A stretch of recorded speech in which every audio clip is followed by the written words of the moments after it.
nice and calm. You're almost there. Yeah, I did it. I cried 2 tears in a bucket. Fuck it. Let's take it to the stage. You dig it? You knock a dude down, you get some respect.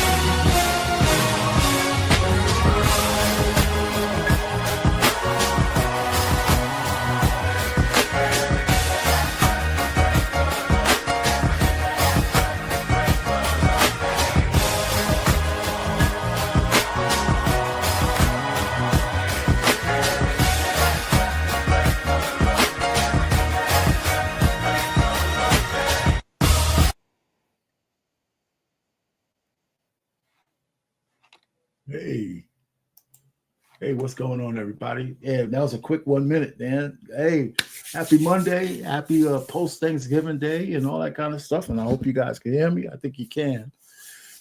We got another good one for you today. We're going to keep it light, but it's going to be interesting because I think I have an interesting take on this situation that we have going on with the ladies who got kicked out of their restaurant, and we could talk about it. I'm gonna probably drop the link real early and all those kind of good things. But now, if you're not familiar with what's happening before, let's get some people in here. Let's meet and greet who's in the audience. Or do we have anybody showing up just yet? Which is what we need. Let me do this. Okay. All right. So we're going to give it a couple of seconds, see who's going to show up and say hello. And hello to the crowd, and all that kind of good stuff. I have everybody knows about the 9 ladies who got kicked out of the restaurant because 2 hyenas decided to fight. And, 2 black women decided to go out on a night and beat each other up. You know what I'm saying? And embarrass everybody in the restaurant. So we're going to talk about that a little bit, okay? And you got to tell me what you understand about this situation, because it's, I got a kind of a different kind of feeling about it than some folks. What's going on, Richie? And I'd like to give you my take on it, and you can give me your take on it. And anybody who wants to come up and debate about it, Black Man just dropped the StreamYard link, and we can go from there. This doesn't necessarily have to be a filibuster on my part. We should all be able to talk about this, and we need to start talking about these things more openly. How we really feel about Black people misbehaving, and how much of it rubs off on us as regular law-abiding citizens or people who want to do the right thing. Right? Is it discrimination? Yeah. And even in the face of discrimination, can Black fatigue kind of lessen that who's responsible for some of these things? And how much of it do we have to take on our shoulders, in terms of, are we our brother's keepers or not? Okay. And of course, we'll probably get some people come in here and say, under any circumstances, we're supposed to, be on one side or the other. I think you're going to be interested in what I have to say about the 9 ladies who were discriminated against. Because I openly know, we all openly know what discrimination is and what it looks like. And so there's no debate on that in this situation. So don't trip. We did see straight on racial discrimination. But in light of that, is there more to talk about? That's what I want you to say, want you to think about. Should we just get wrapped up in our emotions and forget about everything else? All right, so let me just play my first kind of warm-up clip. So, just to get things started. And let's just talk a little bit about before we talk about this particular incident, let's talk about black fatigue from the voice of a black man. Right, before we get started, let me see it's all set up. There you go.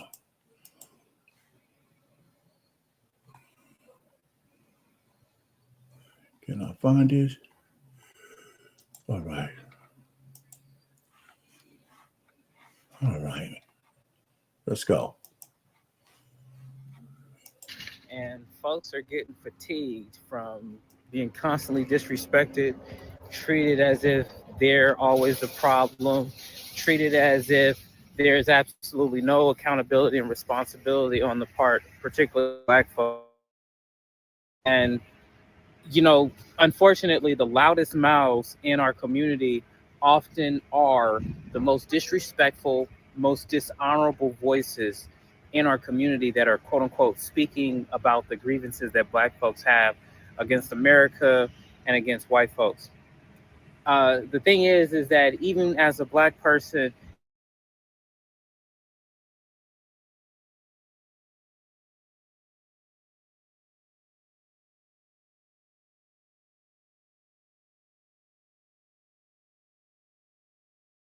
they'll have wronged them, or that they feel are responsible for their station in life. Let me tell you something real quick, that you got white folks, you got Black folks, you got rich folks, you got poor folks.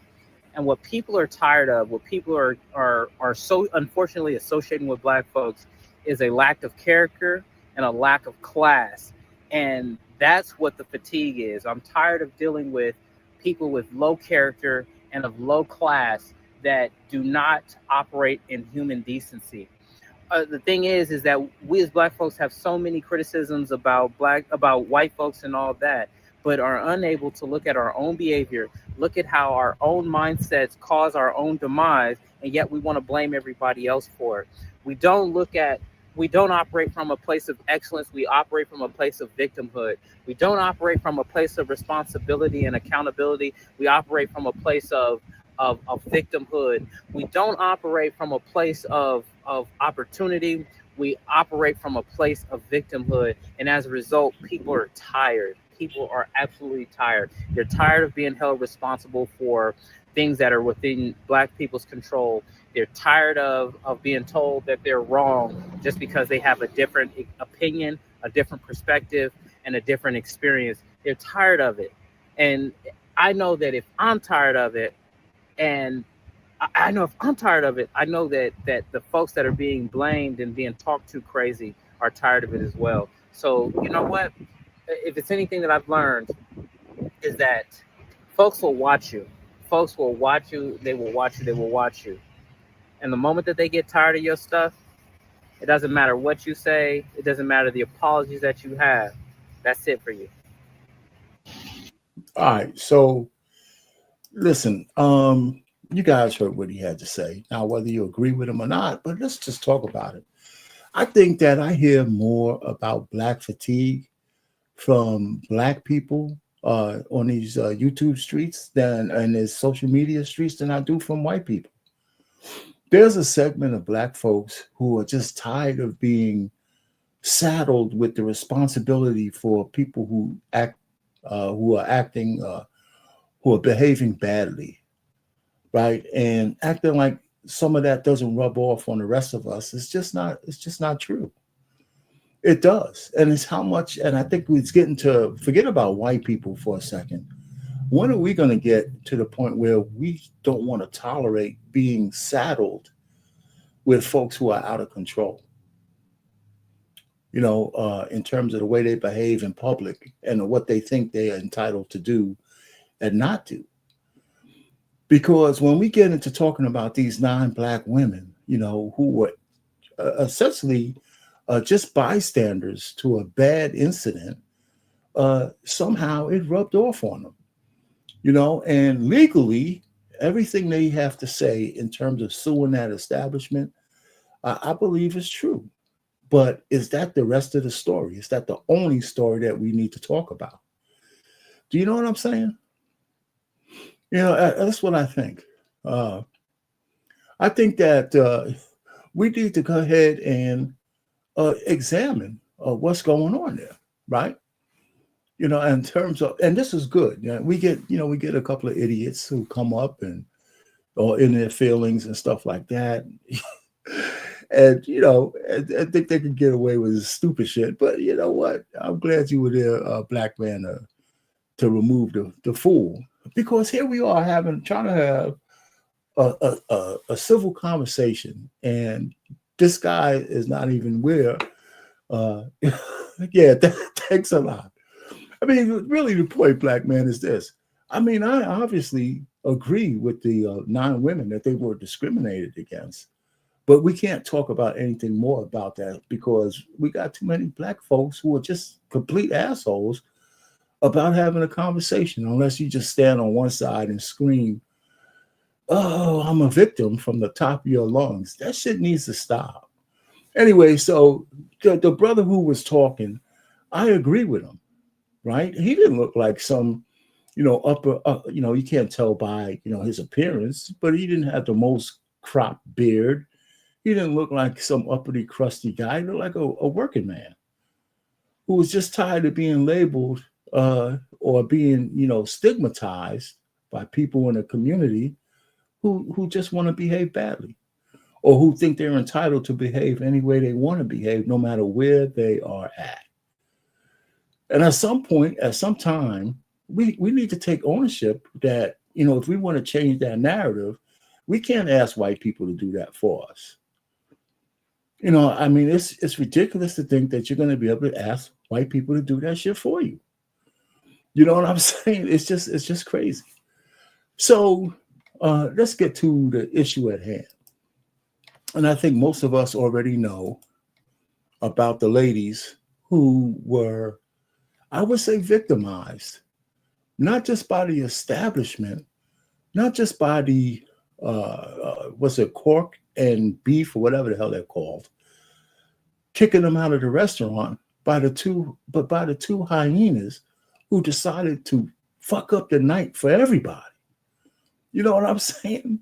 Just because of some stupid bullshit that they got into, they didn't have any issue with showing their Black asses in front of all of these people.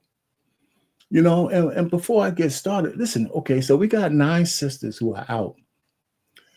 9 sisters who are out on a dinner. Okay, let's kind of do the anatomy of what it takes to get 9 people, probably their mothers. They could be single moms, but let's just say they're mothers. Some of them are, probably. Let's say they're working ladies. Let's just say they're busy. So I would imagine for them to go out, to get together with 9 women, to go out to have a nice dinner, took a lot of planning. It probably took a lot of planning to make that shit happen. You know what I'm saying? You ever go out with a bunch of friends? You just don't pick up that night and say, let's go. There probably was babysitters involved. There probably was some kind of investment, being able to get out and get together for maybe once in 6 months or some shit like that, right? To get together to break bread.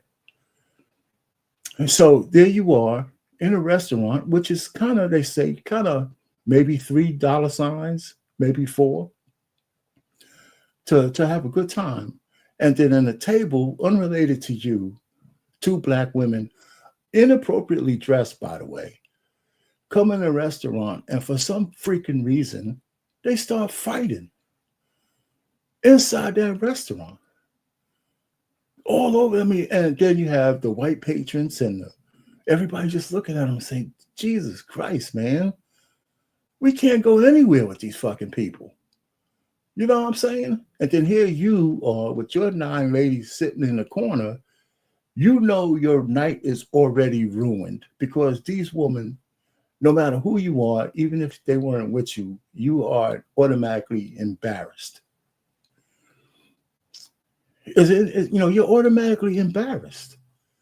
You didn't have anything to do with it. So now you have embarrassment on your shoulders because 2 women decided to act a fool in a moderately upper crust restaurant, right? I'm just trying to draw the picture because the 9 women, as far as I'm concerned, are innocent of the infraction. But they couldn't separate themselves from the optics, right? They just couldn't, even if they wanted to. So we're going to go and just play the little short clip of the incident and some of the commentary from the news media, a little bit from the ladies, a little bit from their lawyer, and then we're going to kind of go from there. But you see where I'm coming from, right? For all of you guys who are listening, who are unemotional, I'm not blaming the 9 women for anything because I just laid it out what it probably took for them to get that night off, to just go out and break bread with the people they're building relationships with. And it took 2 ladies, unrelated, to destroy it all. And those ladies are not to be seen anywhere, right? We haven't seen them. I think they should get tracked down and admonished, whatever that admonishment might be. I think it needs to happen. They're the ones who owes everybody an apology. They owe everybody an apology. They owe those 9 women an apology. They owe the establishment an apology. They owe the people who came out to that restaurant an apology. Now, that doesn't absolve the restaurant from what they did, but we're going to get into that too. So without further ado, let's go ahead and kind of cue up those ladies. Let me say the incident. Yeah, so let's cue up the incident. I want to make sure it's looking right. Okay, let's get him on the stage. Let's do it right, okay? Let's cue up the incident. In Chesapeake, known for fine dining, was the backdrop for some rude behavior that got physical. These images of 2 women fighting from earlier this month are making the rounds on social media. But the story is a group of 9 other women who say they were kicked out of the restaurant in what they call an act of discrimination. Markeisha Jackson has the story. You'll see. Okay, let's just stop it. It's not what they call an act of discrimination. It was a clear act of discrimination. All right, I know they can't say that shit on TV for some reason, but it's a clear. I can put on my lawyer's cape and win that case. It was a clear act of discrimination. But is that the whole story? Okay, so let's go. Only on 10. That fight happened inside of Cork and Bull Chop House. After things settled down, a group of other women who were not involved in the fight were told they had to leave the establishment, a statement they feel was made based on the color of their skin. What was supposed to be a night of fellowship for this group of women turned into a night. I got to stop it again. It's based on what they claim. It's not. It's true. And I hate the fact that media has to talk in mediaese. It is because of the color of their skin. It is because they're assumed to be their sister's keeper. Yeah, it is. Let's just be honest. That kind of ratchet bullshit behavior rubs off on all of us, whether we're there or not. They just happen to be there. And it doesn't justify what happened to them. But we can't keep going on and ignoring that shit doesn't rub off. Of hurt, embarrassment, and pure humiliation. And all 3 of those things are true. Hurt, embarrassment, and humiliation by the 2 ratchet hyenas who actually walked out without reprisal, left these sisters there to face the wrath of the people in this restaurant. 9 women had chosen to have a Friendsgiving dinner at Cork and Bull. We only had time to order our drinks, and a fight broke out between 2 African-American women that had nothing to do with us. Somebody break it up. This is video of the altercation. The 9 women say it happened between guests at a table that was across the room. The 2 women seen throwing blows ultimately left before authorities arrived. But somehow, restaurant staff thought these 9 women who were still inside were somehow involved and told them to leave too. So I asked, So let's clear one thing up. The restaurant staff knew that these women weren't involved with those other women. So again, the news media, you got to be careful with how they word shit. Those people in this restaurant know that these ladies were not involved with those other ladies. It's a clear case of discrimination. However, they took the leap to say, you know what? And I'm going to say this part while we're here, right? I know people don't like this. As Black folks, and especially Black women who go out to restaurants, we already have a bad reputation of not tipping and being the hardest on waiters and waitresses.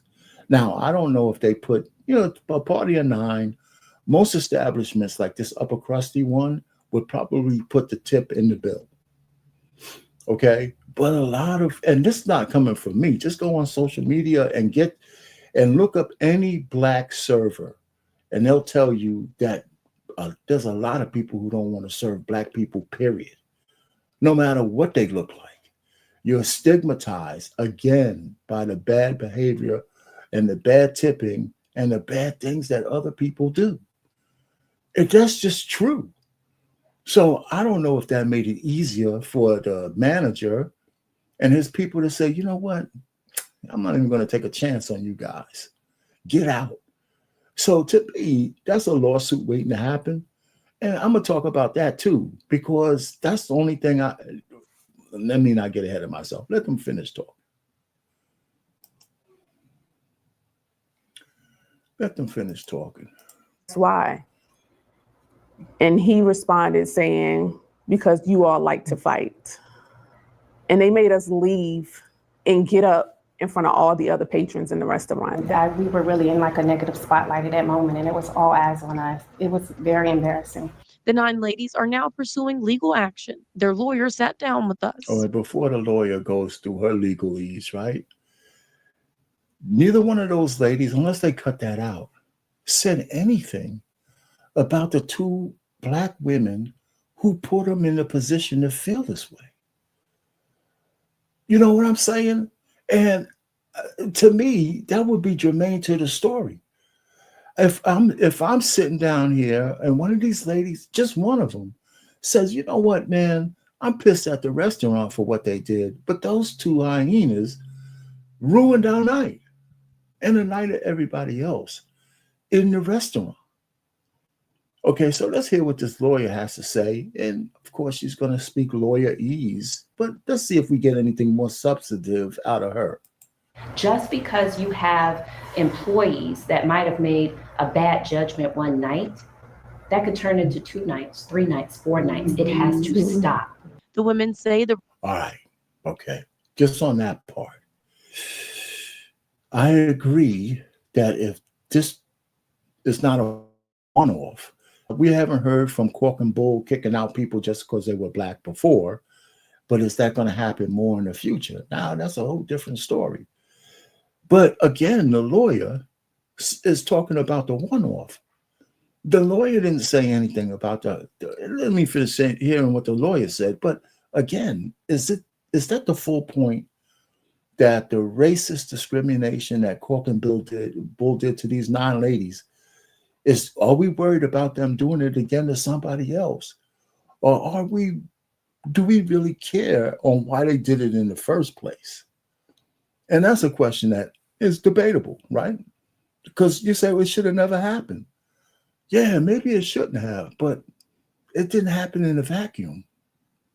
restaurant staff has not reached out to provide an apology or update. All 9 of these ladies were treated more harshly than the 2 people who were actually engaged in the misdemeanor action. Their lawyers. That's right.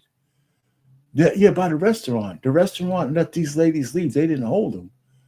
But the ladies themselves are treating these ladies with more deference than they are the restaurant. And I question that. I really do. And one of those ladies should have been saying, you know what, those two ladies effed up my night. It took me $150, $200 to come out here to hang out with my girls. I had to get a babysitter.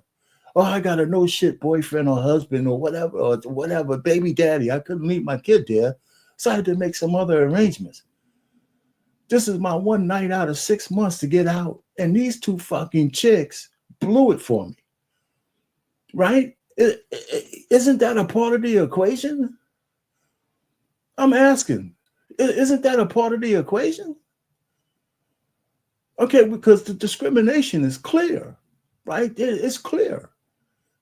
But isn't these two women here, this chick with her ass out, her cheeks and thing, they even try to blur it. It's not as bad as I thought. But anyway, aren't these two women responsible for something? Aren't they responsible for something? Did they pay by cash or by some kind of check? And if they, not a check, a credit card. If they pay by credit card, we know who they are. They should be brought to the front of the congregation. Says they want accountability and justice. We can say this is discrimination. We can say this violates the Equal Protection Clause. They have said enough is enough, and we're not going to take it. Treat your customers with dignity and respect. We did reach out to the owners of Cork and Bull Chop House as well as the general manager for comment, but we have not heard back. And all right. So one of the reasons that I'm thinking that we haven't got the traditional mea culpa from Cork and Bull, whatever, right? One of the things that the reason why they haven't came out, one, I haven't heard them firing those employees. That's not one. That's one. And two, I haven't heard, we get the regular mea culpa from corporate headquarters. Oh, we're sorry. We're going to go retrain everybody and we didn't mean to do this. It seems like the company itself is saying, you know what, even if we have to pay out some kind of restitution to these ladies, we'll do that, but we're not apologizing for the fact that we just want to have it off limits in our establishment that people could think they just come up here and act any way they want to. And we're willing to pay a few dollars for that. Where's the apology? It's like they're unafraid. I would like to know, I heard that there were some clips of like some white apologists, some white liberals, picking signs in front of the damn restaurant or something like that. I bet you it didn't stop one person from coming there to get a steak.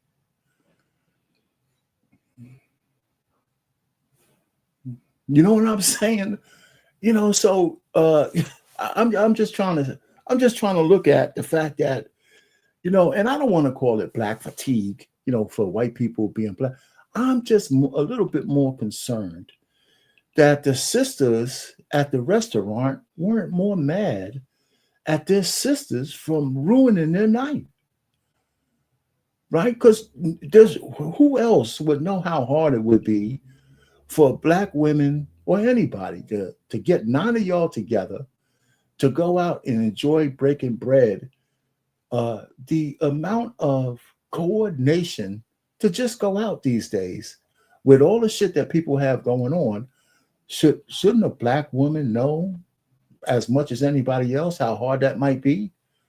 If we were just doing by statistics, right? Out of the 9 women there, is it safe to say maybe 5 of them have a kid out of wedlock? That, just leaving is not that easy. You know what I'm saying? That they might have a job or, their shit might be tight and this is their one night to hang out. Who ruined that night? The restaurant or the black women? Right? Because the discrimination case, we could put that to the side. They have a case for discrimination. There's no doubt about it. So I'm not even arguing against that. So I want people to kind of parse my words. Because it's obviously suing the establishment It's not the balm, it's not the salve that they need, because that's in the bag. But these women are still upset over that, right? But they have the case, right? You figure if you have a case for a lawsuit, maybe shit, I know I'm gonna get some money out of this, so I'm not really gonna be so hurt. But the truth of the matter is they are hurt. But they're not hurt just by what the establishment did. They're hurt by the two hyenas. And they're still not willing to come out and admonish the behavior of those women. You know what I'm saying? And that is something I think we need to examine. The truth of the matter. I mean, that's just the way I feel about it. So what else is there? What can we really ask about what's going on here? All right. Yeah, okay. So the discrimination case is straight up. No question there. Right? Let me ask, are we our brothers and sisters keep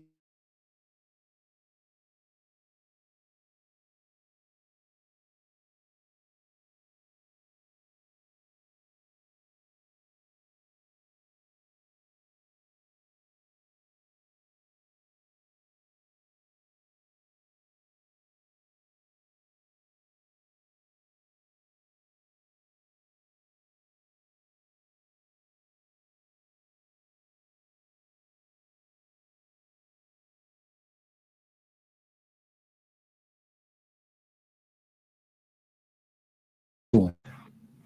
All right, it's back. So I'm sorry if we got, messed up for a second.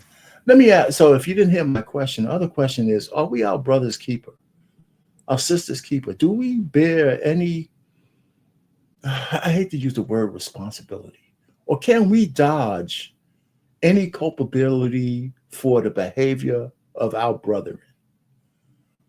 Can we just say that we are clean? We can separate ourselves from the behavior of our brothers and sisters. Yeah, I know I was frozen. Am I frozen again? I don't know if I had a new modem put in. Can you hear me, Miss Locks to Smile? Can you hear me now? Because I think I'm back up. I hope I am. Just put a 1 in the chat if you can. I think I'm back up. Anyway, so let me see. I'm going to make sure that I'm not just speaking to the choir. I think I'm back up. Yeah, I'm back up. All right. So yeah, thank you. So my question really is, are we safe? So I got some more for you. I just want to leave those couple of questions in your head. I guess there's another one. Yeah, about those two ladies getting tracked down. I know if we wanted to, they could track those ladies down and make and at least admonish them for what they're doing, or at least hear what they have to say for themselves, to hold themselves, even if they don't want to hold themselves accountable. It'd be nice for them to know, we know who you are. And, and if we got something out of them on why they were fighting each other in this establishment, I don't know what that would do, but at least they're being held accountable. So I got a couple of other clips that I want to share with you, share with everybody about what's going on. Let me do that right now. All right. So listen, the Pink Book lessons. She and everybody who is on YouTube, they know Pink Book lessons. And I want to go ahead and get a couple of snippets from her perspective on what's going on and how she looks at it. So it's just not me talking, and it's somebody else. So bear with me while I set this up. All right. So let me get to the right spot. And then I'm going to share it. All right. Let me make sure it's the right spot, and then we'll go from there.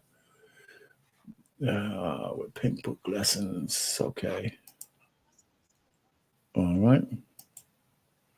All right. So this is good enough. Let me make sure I'm sharing it. Yeah, I am. There you go. And let me fix it. And then let me go back to Pink Book. All right.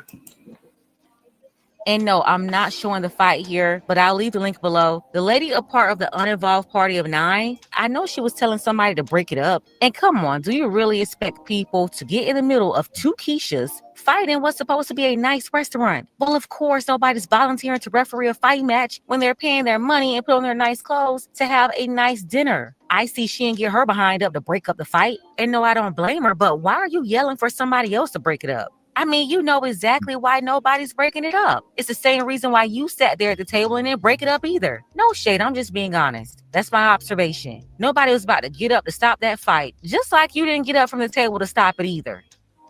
This is video of the altercation. The 9 women say it happened between guests at a table that was across the room. The 2 women seen throwing blows ultimately left.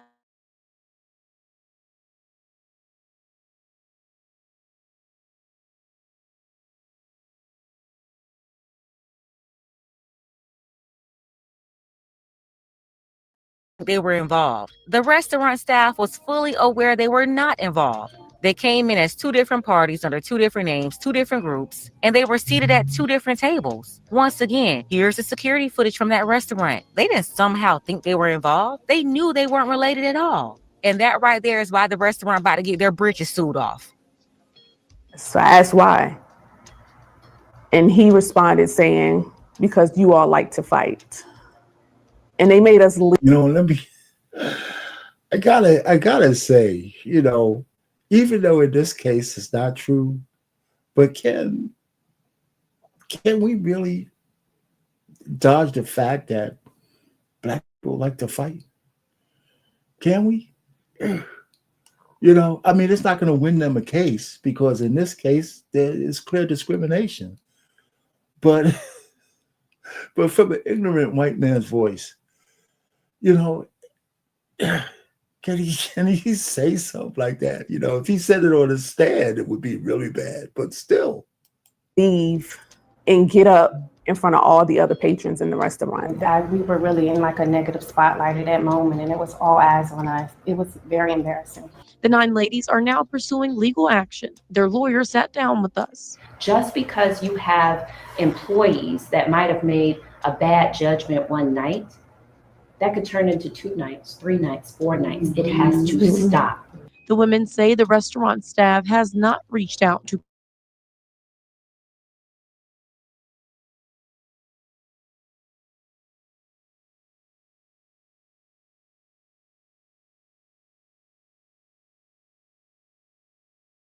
was a fight.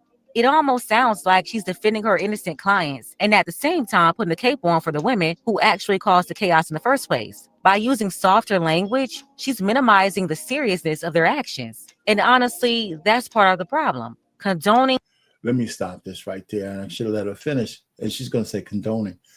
You know, I said what I said before I saw this from Pink Book. And I'm glad there's a woman saying what I said. It sounds like they're apologizing for the 2 ladies who ruined everybody's night. Everybody's night. They might not be financially culpable to these ladies, but they're certainly the one who put the stain on the night. Downplaying or excusing bad behavior is exactly how negative stereotypes about us continue to get recycled. That's why it's important to call wrongdoing exactly what it is. Separate ourselves from it, not sugarcoat it. But the wild part is the attorney, she's speaking as if she's defending both groups. And look, reality is simple. Just like both parties aren't guilty, both parties aren't innocent either. Listen, everybody can't be guilty, everybody can't be innocent, and everybody can't be a victim. Her job in this case is not to defend a bunch of wild flamingos clearly out of order at that restaurant. Nah, her job is to lay out the case for her clients who are innocent in this situation and prove they were victims of discrimination. Let me stop it right there on that part, because that's true. That's what she's supposed to be doing.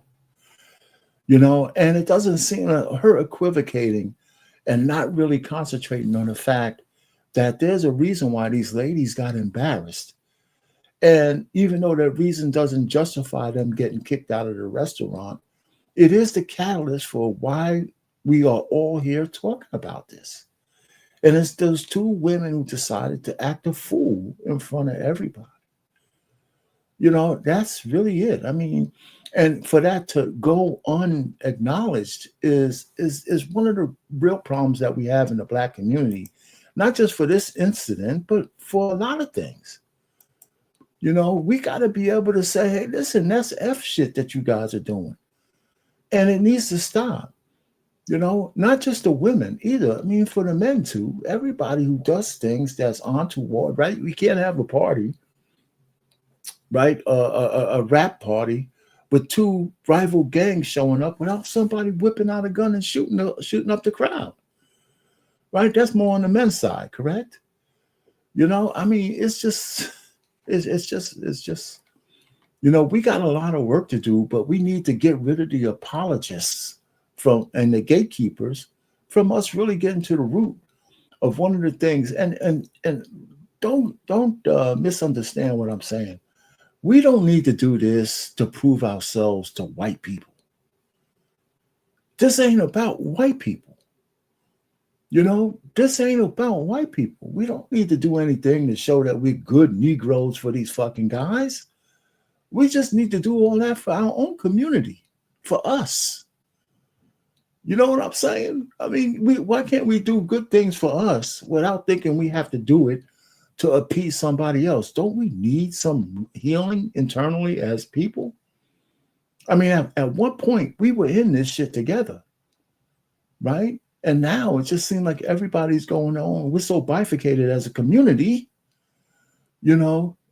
We're so bifurcated as a community, we can't even recognize each other. Well, anyway, so I'm going to go up to a little bit more of Pink Book because everybody loves Pink Book lessons. All right, so.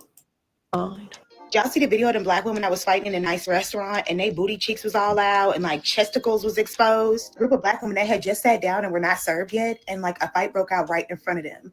And they were like, "Ooh, should we jump in and help them and break it up?" And they was like, "Girl, this ain't got nothing to do with us. Let's just sit right here and wait for them to, you know, handle that." So ultimately the staff went and handled it, got them people up out of there. And then when it was their turn to get served, they came around and was like, "Yeah, we're not serving you because like your kind like to fight." And these black women were appalled. They were like, "I cannot believe this is happening to us. They really throwing us out." And I'm like, dang, black fatigue is through the roof. Like, they was completely sick of y'all. And I'm not even being funny. Like, the woman that was fighting, they was like big, thick women. Looked like they had some bad BBLs, probably in there fighting over some baby daddy or whatever. But like, whole booty cheeks was out, y'all. Fat chesticles. It was looking nasty and sloppy. That's like, cool. One of them looked like she had a little dress on, and the other one had like BBL clothing or like some cheap workout gear. It was just bad.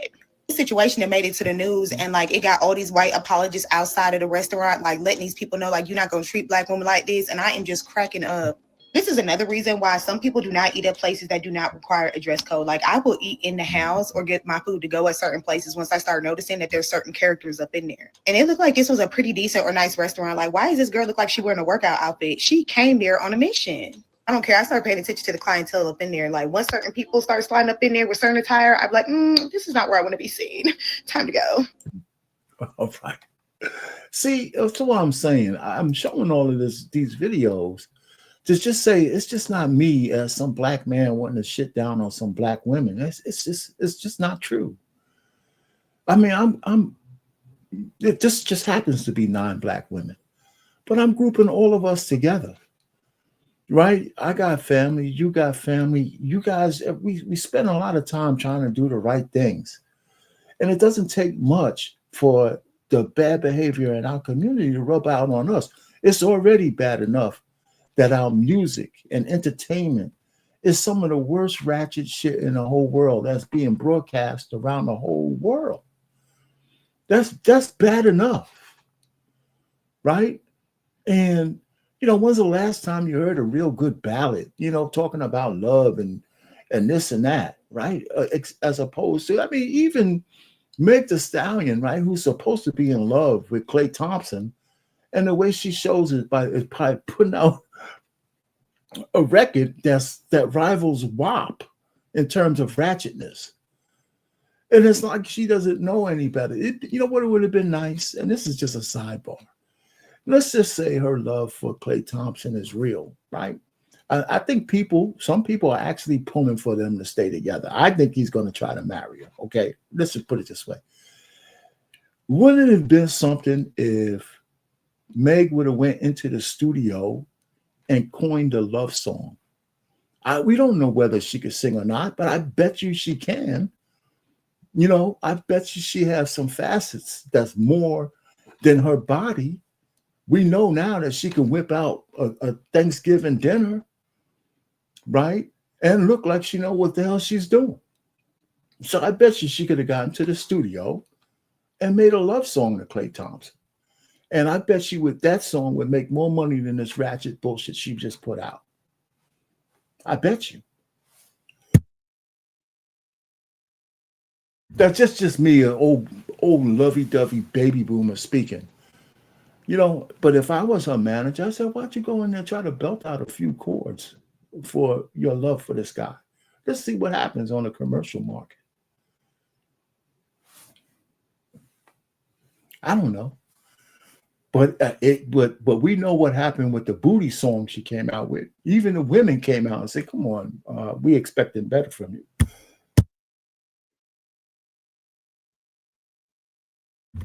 Excuse me. Anyway, so that's just a sidebar. But still, we just want to see people behave a little bit better in the Black community. That would be nice. If anybody wants to come up and say their piece, you got the link. Did we drop the link? I know BMU dropped it once before. We could drop it again. But anyway, I got one more thing that I want to show.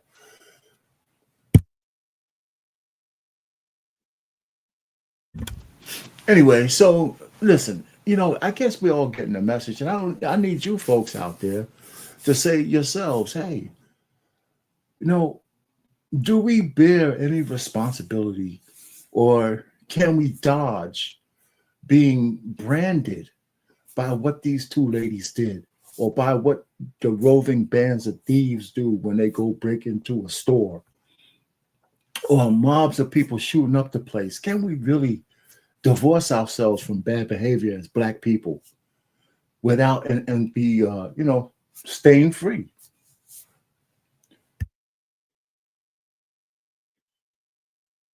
Excuse me, I've got some issue. Anyway, so I want to play this last clip, and this is a short one.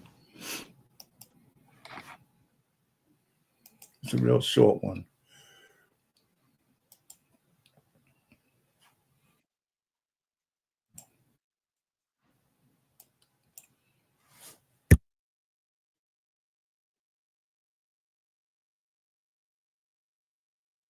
Let me share it, and we'll go from there. Okay. Chesapeake NAACP and the Virginia State Conference NAACP are demanding answers after a fight in a Chesapeake restaurant. 9 African-American women say restaurant staff discriminated against them over the incident, even though they were not involved. The women say they want to raise awareness and are considering legal action. Layla Cox joins us now. And Layla, you've been speaking with these women and their attorney for the past 2 weeks. That's right, Janet. Shakoya Somerville Holt told me this morning she and her friends are hanging in there and will do what it takes to bring awareness to an unfortunate incident so it doesn't happen to anyone else. And as we got up to leave, it felt like we were doing the walk of shame. Shakoya Somerville Holt says what started as a Friendsgiving celebration turned ugly very quick. We didn't even get our drinks, and a physical altercation happened between 2 African-American women. We did not know them. We were not affiliated with them. A video obtained by 13 News Now shows the fight between the 2 women at Cork and Bull, but what it doesn't show is what transpired afterwards. That is gaining a lot of attention online. The 9 women dining at Cork and Bull were told by management they had to leave immediately. I questioned, are you shutting the entire restaurant down for tonight? No, we're just not servicing you all because y'all like to fight. Mrs. Holt says no other parties were asked to leave, and when law enforcement arrived shortly after the woman that fought left, Cork and Bull management asked Mrs. Holt to take responsibility. The other 2 women, they were already gone by the time law enforcement arrived. So the manager asked me to give a statement. We wasn't involved in this. 2 weeks later, the group of All right. So what she didn't say is whether she gave a statement or not. So I don't know about that. And I agree with her about the walk of shame, but yeah, she's walking. The shame is not because you got kicked out by the discrimination of the shame is because the two black hyenas were fighting each other, and that shit rubbed off on y'all, and it wasn't right. But it was so close in proximity, it wasn't enforced. Ignorant people from the restaurant. And it seems to me that the restaurant is willing to go to court for you guys to get your day in court. And you're not even talking about it. So at some point, I would like black people who have a case to just say, we're going to sue. Hell with all this bullshit that you're talking about. If you're going to sue them, sue them. Why do you need them to apologize? Is that going to mean you're not going to sue? And all right, so here's a little subtle thing before this is a short clip, and I want to say this.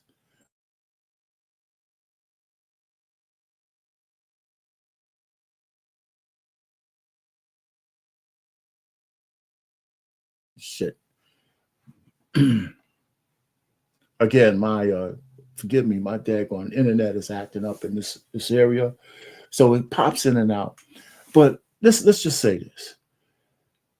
If they just want an apology, I would be mad because I don't think that the company apology should be accepted. You hear what I'm saying? I'm saying all of this shit to you guys to say, one, that we should all be out, we're going to take some hits for the bad behavior of our own people. But an apology from the company is definitely not good enough. And the reason why I'm saying an apology is not good enough is because I would rather this go to court.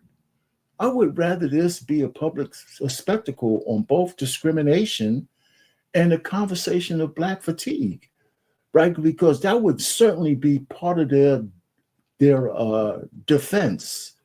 It'll be a weak defense, but at least these conversations will be had. Do you know what I'm saying? Just an apology from, Cork and Bull, that means this whole situation goes away into the ether. Here's a trial, a lawsuit might actually mean that you got to track down the two hyenas who started the fight in the first place and put their fat asses on the stand. And find out why they did. I mean, I would like this thing to be laid bare so we can hear all sides of the story, so we can have a discussion on the intersection of real discrimination and the fact that people are just fed up with ratchet ass black behavior.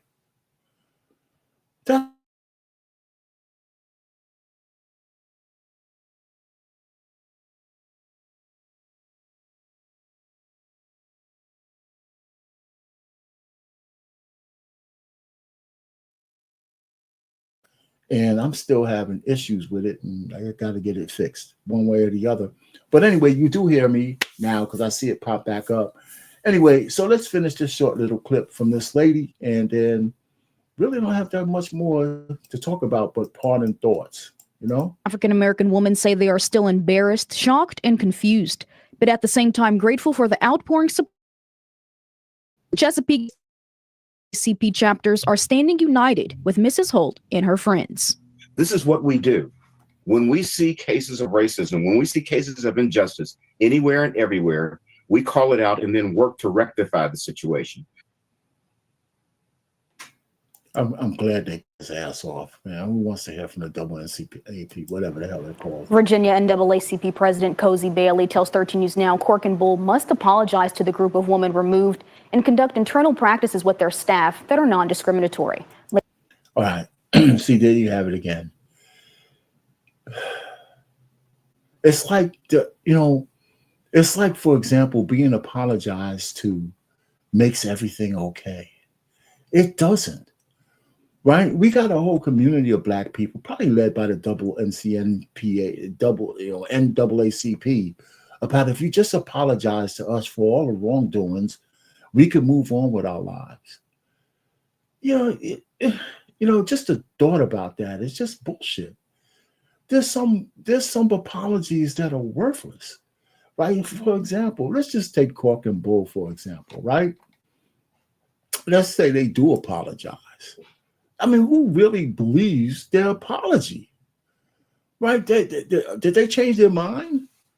You know what I'm saying? They're saying I apologize, but they still think you're a black savage. So their apology is just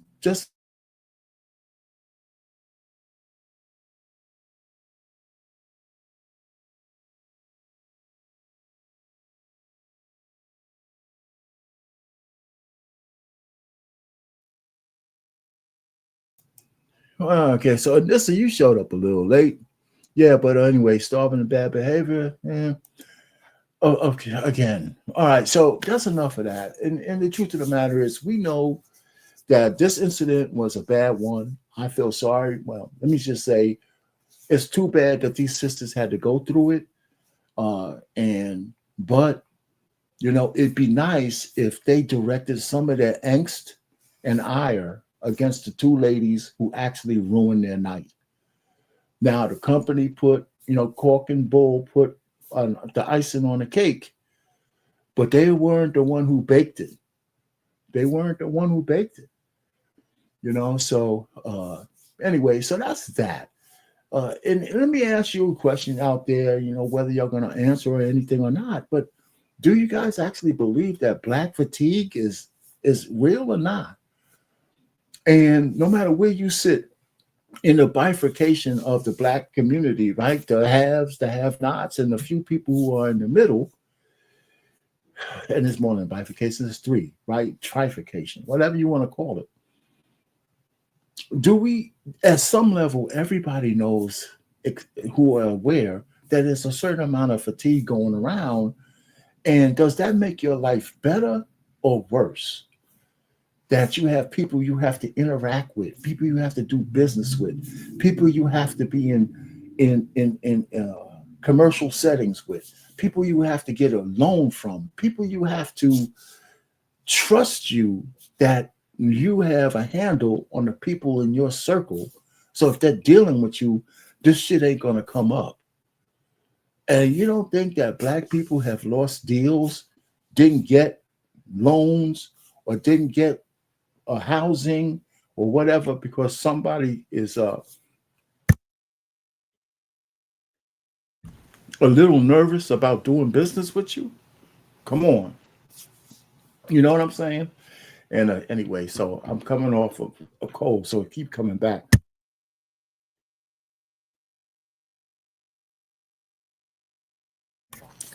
And it doesn't seem like the water is doing any good. Anyway, so I just have one thing for you. And of course, me and my little AI music, but I have something for black fatigue. And I appreciate you guys listening to me. Thank you, Mrs. Locks, Vanessa for coming up late. A few other people. We had one guy we had to kick off because he couldn't get past his own stupidity. But so listen, I'll tell you one thing. These 9 ladies, they at least gave us something to talk about, because discrimination is real, but so is black fatigue. And the one brother that I put up in the beginning, you can go back on replay and listen to him, is that just the regular black people feel it. They actually do. And we can't keep running away from it. And we don't need apologists like Roland Martin or, Ricky Smiley or crazy ass D.L. Hughley, who's lost it completely from telling us how to feel. Or ladies like Tiffany Cross or anybody like that. We got issues that need to be looked at in our community. As soon as somebody came up and talked about Charlie Kirk, what does this have to do with Charlie Kirk? This is the problem we have in our own community. What the fuck does this have to do with Charlie Kirk? We didn't mention his name one time until you did. This is foolishness. You know, it's crazy. And I'm gonna leave that up there just so we can just kind of emphasize the fact that we just got idiots all through the Black community who just don't want to look inward and always want to look outward. Charlie fucking Kirk, what the fuck does he have to do with anything I just said? Anyway, and you know what? And I felt like cursing. I know I tried to get through this without using the F word, but it's just so bad in our community that we just can't get past it. People are just so willing to be victims of everything, and it's really that's really sad. Anyway, I got one more thing for you guys, and then we can get out of here, okay? And of course, some of you guys might know what it is, some of you might not, but and we're gonna play it anyway.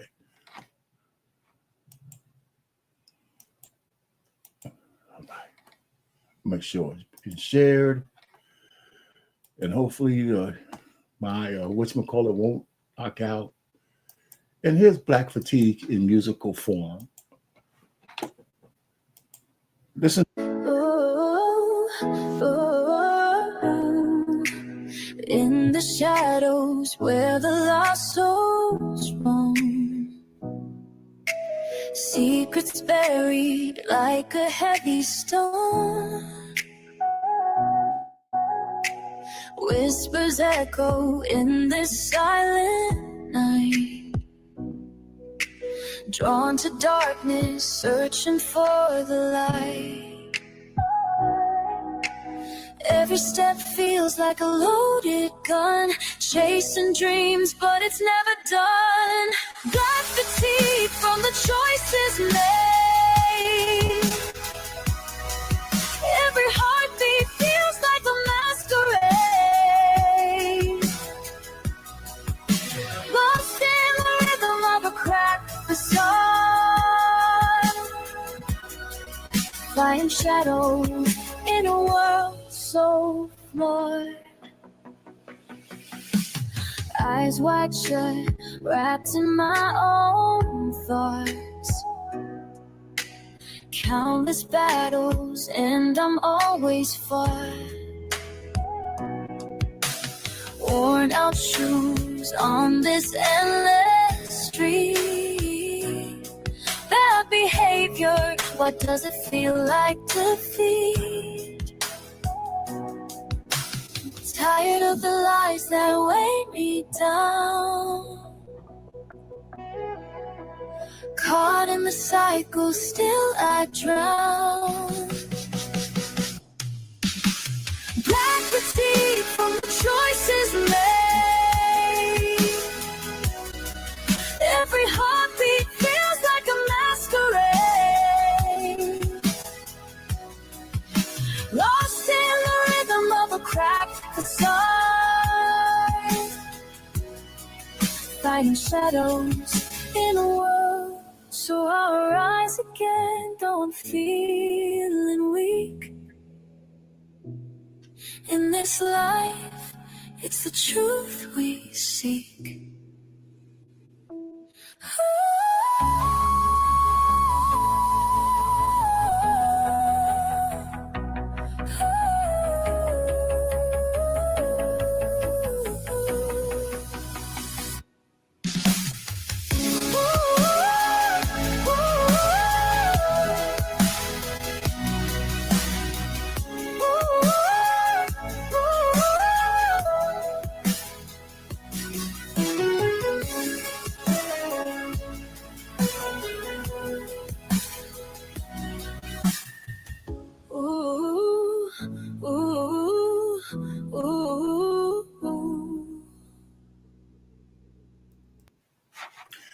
And with that, folks, I would say thanks for stopping by. Listen, Black fatigue is real, but I think we should own it as opposed to telling somebody what it really is, or if somebody trying to define that for us, we should define what Black fatigue is to us And we should fix what we think it is for our own community. Because I could dig it. We don't want no white folks telling us that they're fatigued and all that shit. I mean, because, hey, you know what? We've been fatigued from them for fucking generations, okay? And it's not even about them anymore, right? It's because they can't correct our problems. They can't, you know? So we don't care about what white people say about black fatigue. It's what we say about it. It's what we say about it. At first, we got to admit that we, as black people trying to do the best out here for our families, that we're sick and tired of fucking people just doing whatever they want, whenever they want, wherever they want. Making the rest of us have to pay the penance for their bad behavior. Seems straightforward to me. None of us need a white person to tell us about what black fatigue is. Each one of us as black people trying to do our best know exactly what it means. You know, anyway, so that's me ending this thing. And I appreciate Black Man Unfiltered for letting me up here for this. And I just wanted to get that off my chest. And go see this on replay, folks, if you want to catch it from the beginning. I think I was fair with the 9 ladies. They didn't deserve what happened to them, but they should just sue. And let's get it all out in the open. Anyway, with that, have a good night. And I'll see you next week with another interesting topic. Good night, everybody.